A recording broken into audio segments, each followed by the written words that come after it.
नमस्कार, मी अंजली होम डायरीमध्ये आपल्या सगळ्यांचं स्वागत करते। सध्या पितृपक्ष चालू आहे आणि पितृपक्षामध्ये सगळ्यात महत्त्वाची आणि नेहमी करण्यात येणारी एक रेसिपी म्हणजे आहे थापी वडी। त्यासाठी सुरुवातीला आपण एक पेस्ट तयार करून घेणार आहोत। त्यासाठी आपल्याला लागणार आहे थोडी कोथिंबीर, 4 ते 5 मिरच्या, अर्धा इंच आल्याचा तुकडा, थोडं जिरं आणि 15-20 लसणाच्या कळ्या। याचा आपण वाटण तयार करणार आहोत।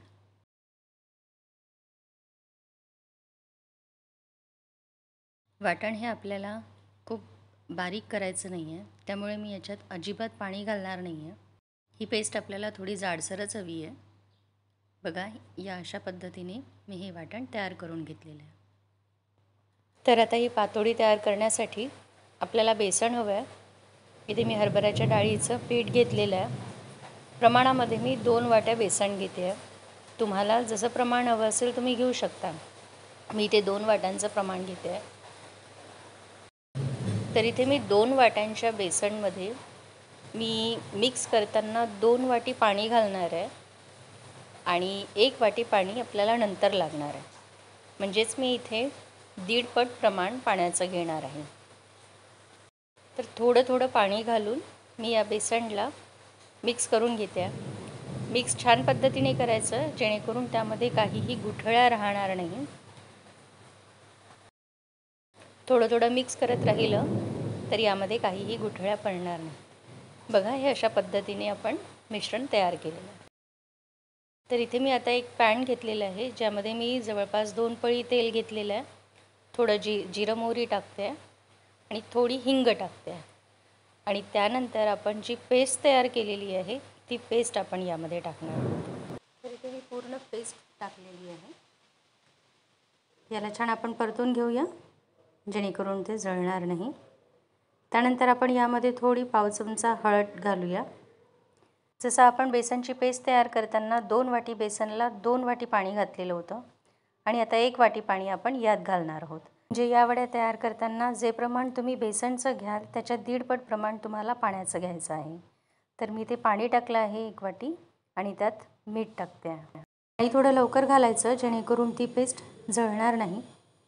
आता याला एक उकळी आली की जे आपण मिश्रण तयार केलेलं आहे त्याला हळूहळू कढईमध्ये सोडायचं आहे आणि सोबतच आपल्याला त्यामध्ये चमचा पण ढवळायचा आहे। कंटिन्यू ढवळत राहायचं की जेणेकरून गुठळ्या पडणार नाही आणि याला लवकरच इथे गाठी पडतात। मिक्स करत राहिलं तर गाठी पडणार नाही अजिबात।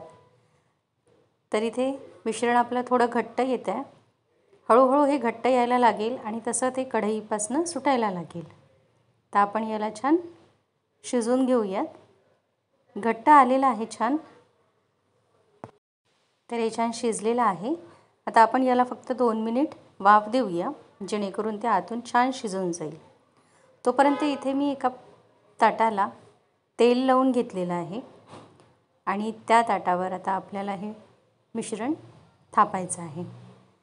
तर हे मी पूर्ण मिश्रण या ताटावर काढते आहे। हे मिश्रण गरम असतानाच आपल्याला त्याला थापायचं आहे, त्याच्यामुळे मी थोडा पाण्याचा हात घेते आहे आणि मग मी त्याला पूर्ण थापून देते आहे। तर याला आपल्याला खूप जाड ठेवायचं नाही आहे आणि खूप पातळही ठेवायचं नाही आहे। आता हे थापून झालं की मी त्यावर तीळ टाकते आहे आणि थोडं खोबऱ्याचा कीस टाकते आहे आणि थोडी कोथिंबीर। थोडं प्रेस करायचं म्हणजे ते निघणार नाही। आता याला आपल्याला थंड होऊ द्यायचं आहे आणि मग त्याचे आपल्याला काप करायचे आहे। तर हे मिश्रण मी 10 मिनिट थंड होऊ दिलं आणि आता मी त्याचे सुरीने काप करते आहे। तर तुम्हाला जसा आकार हवा असेल तसं तुम्ही घेऊ शकता। मी इथे काजू कतलीच्या आकाराचे हे काप करणार आहे।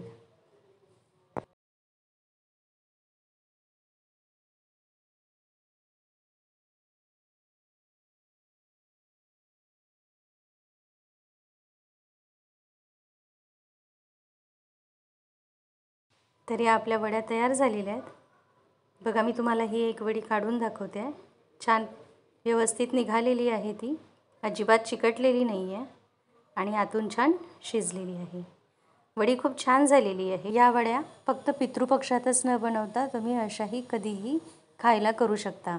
खूप छान लागते आहे आणि हा खूप सुंदर झालेल्या आहेत, खूप छान झालेल्या आहेत. तुम्हाला ही रेसिपी कशी वाटली आहे मला कमेंट करून नक्की कळवा. व्हिडिओ आवडला असेल तर लाईक करा, शेअर करा, चॅनलला सबस्क्राईब करा. भेटूया लगेचच नवीन व्हिडिओमध्ये. बाय.